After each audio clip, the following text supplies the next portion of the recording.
dándoles una pequeña historia.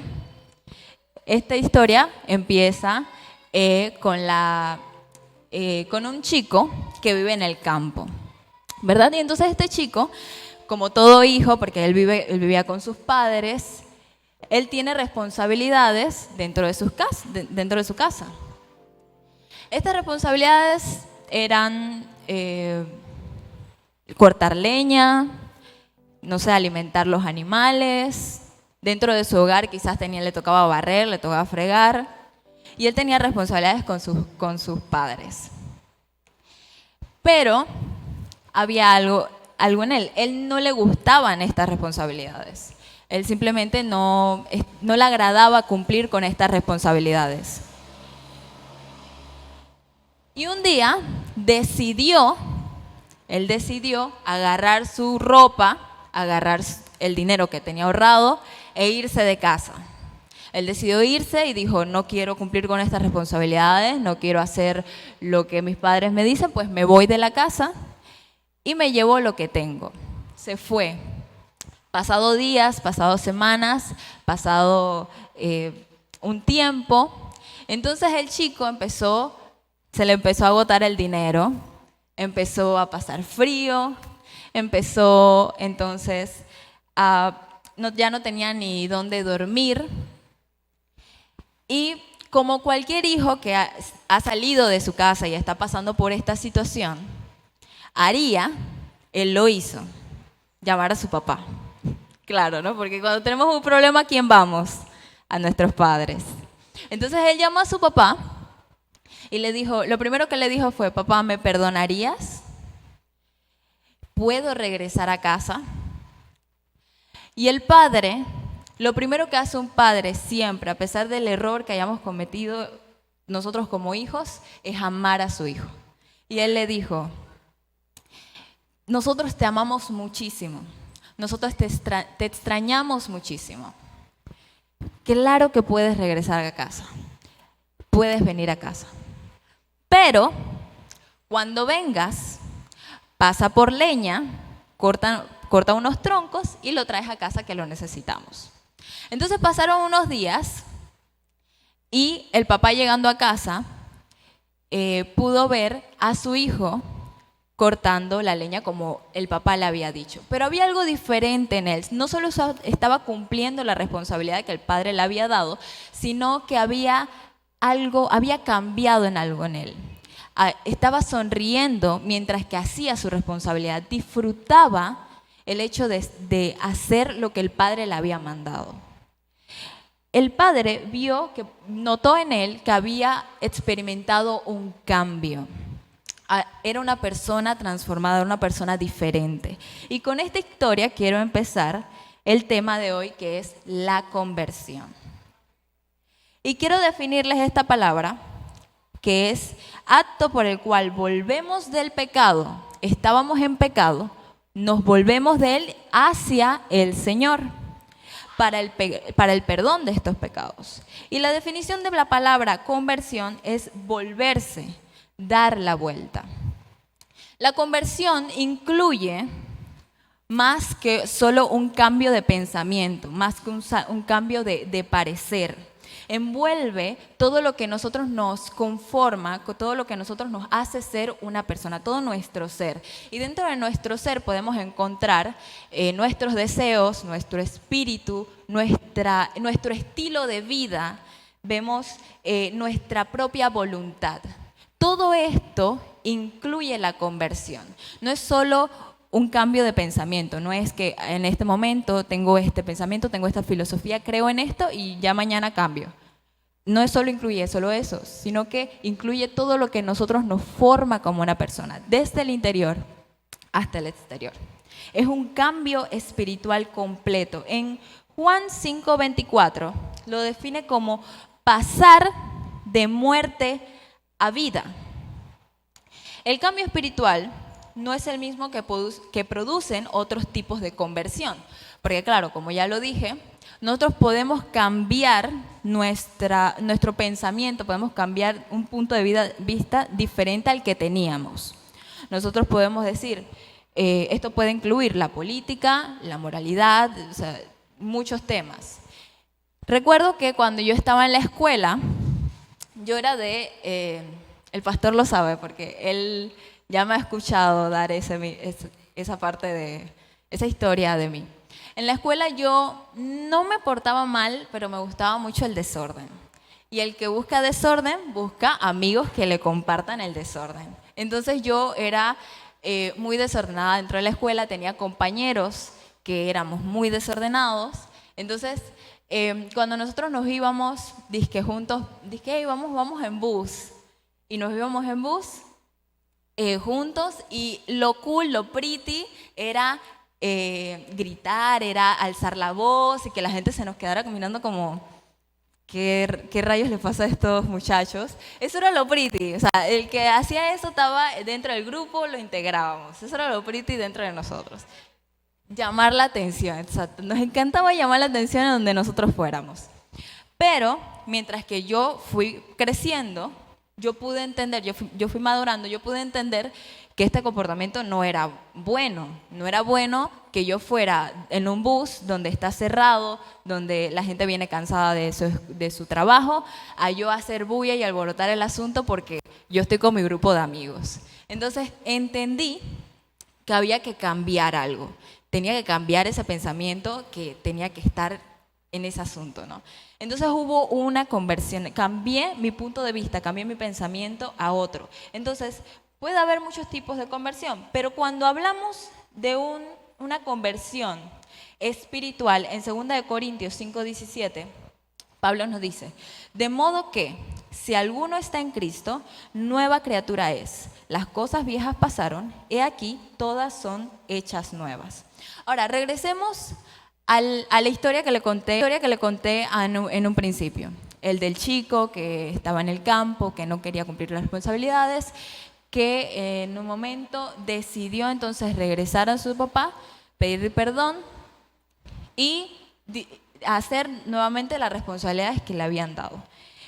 Aquí vemos 3 pasos que el chico tomó. El primer paso, vemos que debemos considerar cuidadosamente nuestra forma de vivir. Y este paso es muy importante, porque cuando nosotros vemos que hay algo mal en nosotros, que hay algo en nuestro estilo de vida, no es el correcto delante del Señor, entonces vemos la necesidad de un cambio, vemos la necesidad espiritual y vemos la necesidad de una conversión. El segundo paso es que debemos volver al Señor decisivamente. Nosotros hemos decidido por nuestra propia cuenta, por nuestra propia decisión, volver al Señor. Hemos visto que nuestra condición no es la correcta, hemos visto que estamos en pecado y hemos decidido regresar al Señor. Y como en el último paso, vemos que debe haber obediencia. Y a veces nos cuesta ser obedientes. A veces nos cuesta seguir lo que nos mandan a hacer. ¿Por qué? Porque a veces tenemos que negar a nosotros mismos, que tenemos que negar a lo que nos gusta, a lo que nos entretiene, para agradar al Señor. Y nos cuesta ser obedientes, nos cuesta negar esta parte de nosotros. El chico del campo también le costaba obedecer y por eso fue la decisión de salir de casa, de irse de casa, porque a este chico le costaba obedecer, le costaba seguir sus responsabilidades. Pero él, el momento en que él reconoció que no era una forma correcta de vivir, en el momento en que él dijo, necesito un cambio, regresar a mi padre, entonces hubo una conversión en él, entonces hubo una verdadera conversión, empezó a disfrutar de hacer sus responsabilidades. El padre vio que había un cambio en él, que había una conversión, que era una persona transformada. ¿Por qué? Porque el chico comprendió que tenía que disfrutar, obedecer a su papá. Entonces, tenemos 3 pasos. La primera, la preparación, en la que nosotros vemos nuestra condición, vemos que no es la correcta. El segundo paso, que es la acción, que es cuando nosotros decidimos volver al Señor. Y el tercer paso es el cambio. Es donde nosotros demostramos que somos obedientes, demostramos que hay un cambio dentro de mí. Entonces, cuando hay una verdadera conversión, nos alegra ser obedientes al Señor. Venimos a la iglesia muchas veces para cumplir, muchas veces para que el pastor me vea. Estoy aquí, pastor, no me llame, estoy aquí, tranquilo. Venimos y hacemos las responsabilidades que tenemos dentro de algún ministerio. Líder, estoy aquí cumpliendo, no me diga nada. Llegué temprano, no me diga nada. Pero realmente el Señor no busca que tú hagas las cosas, porque aquí todos podemos hacerlo, sino que busca que nuestra condición, que nuestro deseo, que nuestro ser, que nuestro estilo de vida sea conforme a su voluntad. Eso es lo que busca el Señor. Hermanos, no hay forma en que nosotros nos llamemos convertidos, pero que siga siendo una carga obedecer a Dios. No puede ser una carga obedecer. Debemos disfrutar el obedecer al Señor. Debemos disfrutar estar en su presencia, venir al culto, saludar al hermano. Debe ser una felicidad servirle al Señor. Y debemos comprender esto para servirle a Él. ¿Y cómo lo comprendemos? A través de nuestra relación. Quiero ir a Romanos 10:9, que dice así: que si confesares con tu boca que Jesús es el Señor y creyeres en tu corazón que le levantó de los muertos, serás salvo. Este versículo quizás muchos lo saben, muchos lo conocen. Y quiero decirles que con este versículo el Señor nos desafía.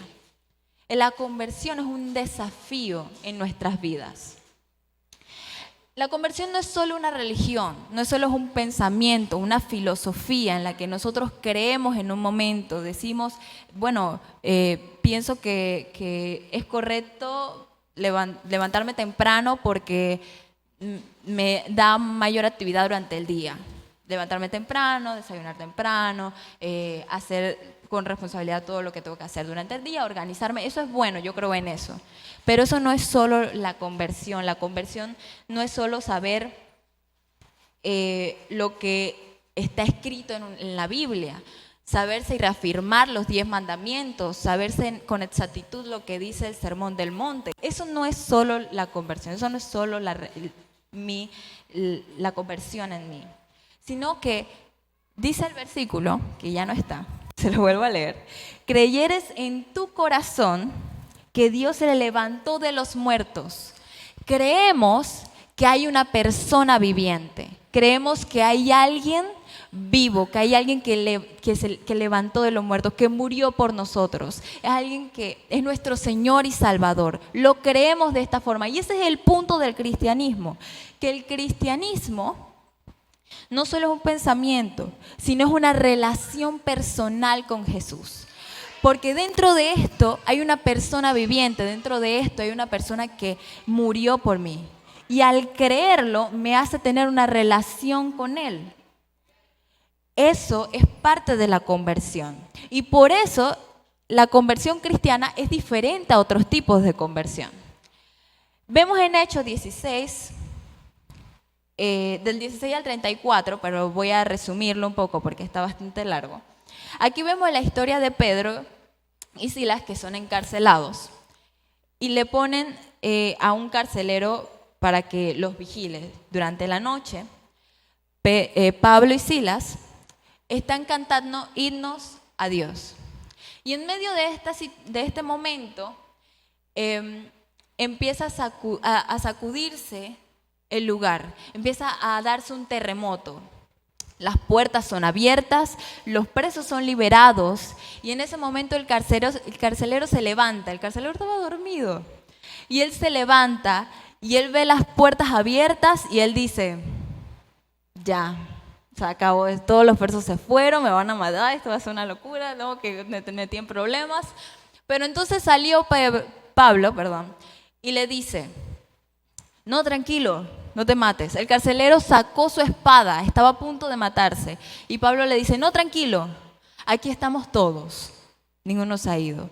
Y el carcelero, al ver esto, se acercó a Pablo, a Silas, y lo sacó de la cárcel y le dice, ¿qué hago yo para ser salvo? Y ahí lo vemos desde el versículo 29, lo leemos y dice, él entonces, pidiendo luz, se precipitó adentro y temblando se postró a los pies de Pablo y de Silas. Sacándolos, les dijo, señores, ¿qué debo hacer para ser salvo? Entonces dijeron, cree en el Señor Jesucristo y serás salvo tú y tu casa. Y le hablaron la palabra del Señor a él y a todos los que estaban en su casa, y él, tomándolos en aquella misma hora de la noche, les lavó las heridas, y enseguida se bautizó él con todos los suyos, y llevándolos a su casa, les puso la mesa y se regocijó con toda su casa de haber creído a Dios. Aquí hay varias cosas que quiero resaltar. La primera es que el Señor va a utilizar situaciones para que nosotros podamos tener la oportunidad de tener una conversión cristiana. El Señor va a utilizar situaciones. Aquí utilizó un terremoto. También hay otro ejemplo de conversión del capítulo 16, del 13 al 15, donde narra la historia de Lidia, que estaba en un lugar de oración, estaba con otras mujeres. Llega Pablo a dar la palabra de Dios. Y en esto Lidia escucha atentamente la palabra, lo que estaba hablando Pablo, y en ese momento se convierte al Señor. Hay otro ejemplo, el ejemplo de Pablo en el capítulo 9, de Hechos también, donde el mismo Señor se manifiesta a Pablo y le dice, Pablo, ¿por qué me persigues? El Señor va a utilizar diferentes situaciones en nuestra vida. El carcelero necesitó un terremoto para que se convirtiera. Con Lidia necesitó que ella escuchara atentamente. Y con Pablo, él mismo fue y le dijo. Él mismo tuvo que ir a presentarse. El Señor se manifestó de forma diferente con cada uno de los que estamos aquí. Se manifestó diferente conmigo, y no igual que como el pastor. No igual a la hermana Mitzila con la hermana Mari. Él usó diferentes situaciones, y cada uno de nosotros como individuos, Él se nos presenta a nosotros. Y todas estas situaciones a veces pueden ser una crisis personal, o puede ser una situación que está pasando, una situación dentro de mi hogar, pero todas estas son llamados, es la parte del Señor. Él se acerca a nosotros de una forma para que nosotros podamos convertirnos, para ver que hay una necesidad espiritual en nosotros, para ver que hay algo mal, nuestra condición no es la correcta, y el Señor se acerca a través de estas situaciones. Lo segundo que quiero decirle es que Dios no le importa si tenemos nuestro nivel económico, social, ningún intelectual. El Señor Él le importa que nosotros seamos salvos. Y Él va a utilizar estas situaciones para que seamos salvos, que nos acerquemos a Él. Él nos llama, Él hace su parte, Él nos llama, se acerca a nosotros. La conversión produce buenas obras. Cada uno de los ejemplos que le mencioné tuvo buenas obras. El carcelero llevó a Pablo a su casa. Lidia también llevó a Pablo a su casa. Luego Pablo también, luego de la manifestación, fue y produjo buenas obras. Cada uno en su propia manifestación, en la propia situación en que se encontró, manifestó buenas obras. No hay forma en que nosotros seamos convertidos y lleguemos a la iglesia amargados, llegamos a la iglesia y hay una basura, no, yo no voy a recoger eso si yo no dejé eso. O vengo a la iglesia molesta por algo que pasó en la calle, un auto se me tiró, casi me choco, me dijo un montón de groserías, y llego a la iglesia molesta y no voy a saludar a nadie porque estoy molesta, aguántense todos. No. La conversión produce buenas obras. En medio de mi enojo, en medio de mi tristeza, de mi alegría, hay un cambio en mí. En medio de la emoción que yo estoy sintiendo, el Señor se refleja. No hay forma en que yo esté molesto y que yo reparta molestia y enojo a todos. No. En medio de mi enojo, el Señor se tiene que glorificar. En medio de mi enojo, el Señor tiene que estar allí. Entonces vemos que el Señor se acerca a nosotros, utiliza situaciones para acercarse a nosotros. Pero hay algo importante que debemos saber, que no solo el Señor se acerca, sino que también nosotros tenemos responsabilidad en medio del acto de la conversión. Dios siempre respeta nuestra voluntad. Dios siempre va a respetar la decisión que tomemos cuando Él se acerca a nosotros. Él nos creó, por supuesto, Él nos creó y sabemos que Él conoce todo de nosotros. Él sabe cómo vamos a reaccionar, Él sabe cómo es nuestra personalidad, cuáles son nuestros deseos, cómo yo soy, cómo yo puedo, qué es lo que a mí me molesta, qué es lo que a mí me da alegría, qué es lo que me entristece. Todo esto el Señor lo conoce de nosotros. Sin embargo, también nos dio la capacidad de reaccionar positivamente a su llamado, como también nos dio la capacidad de rechazarlo. Y aquí está la responsabilidad de nosotros en medio del acto de la conversión. Dios comienza el proceso a través de la palabra, a través del Espíritu Santo. Pero para completar la experiencia de la conversión debemos reaccionar positivamente. En Apocalipsis 3:20 dice: He aquí, yo estoy a la puerta y llamo. Si alguno oye mi voz y abre la puerta, entraré a él y cenaré con él y él conmigo. Cuando nos volvemos a Dios, sencillamente le permitimos al Señor que entre, que abra la puerta, que pase el umbral y entre a mi vida y tome el control. Ponemos este ejemplo. Vamos en un avión. Somos los pilotos del avión. Tenemos el control del avión. Ahora, nosotros no estamos capacitados para pilotar un avión, pero ahí estamos, aparentando saber lo que estamos haciendo. Estamos llevando el avión. Ahora, alguien toca la puerta, el Señor toca nuestra puerta y nos dice: aquí estoy, quiero entrar a tu vida. Puedo mejorar la situación en que estás. Puedo hacer un cambio verdadero. Pero si nosotros no nos levantamos, abrimos la puerta y permitimos que Él entre, simplemente no va a pasar nada. Ahí está nuestra responsabilidad. Si no abrimos la puerta para que Él tome el control, pues no va a pasar nada. Dios nunca va a usar la fuerza para abrir nuestra puerta. El Señor nunca va a entrar a la fuerza, el Señor nunca va a forzar tu puerta y va a decir: yo soy el Señor, yo puedo hacer lo que me da la gana y esta vida yo la voy a controlar. No. Si nosotros no le damos la oportunidad que Él tome el control de nuestras vidas, que tome el control de nuestra situación, de nuestros problemas, de lo que a mí me enoja, lo que me hace explotar, si no le permitimos a Él que tome el control, pues simplemente no va a hacer nada. No va a estar, no va a ser posible. Necesitamos que darle la oportunidad, abrir la puerta para que el Señor entre. En Primera de Juan, para ir terminando, Primera de Juan 5, del 11 al 12, dice: y este es el testimonio, que Dios nos ha dado vida eterna, y esta vida está en su Hijo. El que tiene al Hijo tiene la vida, el que no tiene al Hijo no tiene la vida. Tomar la decisión de la conversión debe significar que hay un cambio radical en nuestra vida. Debe significar que hay un cambio en mi actitud, en mi forma de hablar, en mi estilo de vida. Y mi estilo de vida no es simplemente estar aquí en la iglesia y adorar, porque aquí todos en la iglesia vamos a adorar porque estamos en la iglesia.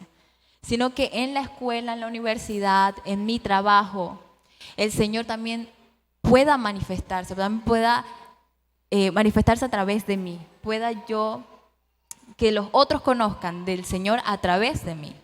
Eso es un cambio radical, un cambio que cuando nos vean caminando, oye, ella no caminaba así. Hay algo diferente ahí, algo ha cambiado en ella. Él tiene algo diferente, se expresa de forma diferente. Mira que cuando yo le decía esto se enojaba y ahora me habla con amor. ¿Qué está pasando? ¿Qué pasa con ella? Hay un cambio, hay una transformación. El Señor tocó su vida, el Señor tocó su corazón, el Señor entró y tomó el control y yo se lo permití. Hay algo diferente en mí, hay algo que el Señor hizo en mi vida. Y no hay forma en que recibamos la vida eterna si Jesús no transforma nuestra vida. No hay forma en que seamos salvos si no permitimos que el Señor tome control y transforme nuestra vida. La verdadera conversión produce buenas obras. Vamos a ponernos de pie. Vamos a adorar al Señor. Y vamos a orar por esta palabra. A veces es muy difícil que a través de nuestros problemas, a través de las emociones negativas, que muchas veces son las que toman el control de mis acciones, de mis actitudes, el Señor se glorifica a través de ello. Pero es necesario que lo que a nosotros no nos agrada, se lo entreguemos al Señor. Que lo que nos cuesta sea lo que nosotros le entreguemos a Él. Porque a través de eso es que Él se va a glorificar. A través de eso es que Él va a transformar nuestra vida. Es necesario que haya una conversión completa en nosotros. Y que no sea solo una conversión de palabras, sino que pueda ser una actitud diferente. Que las personas a mi alrededor puedan notar que hay algo diferente en mí.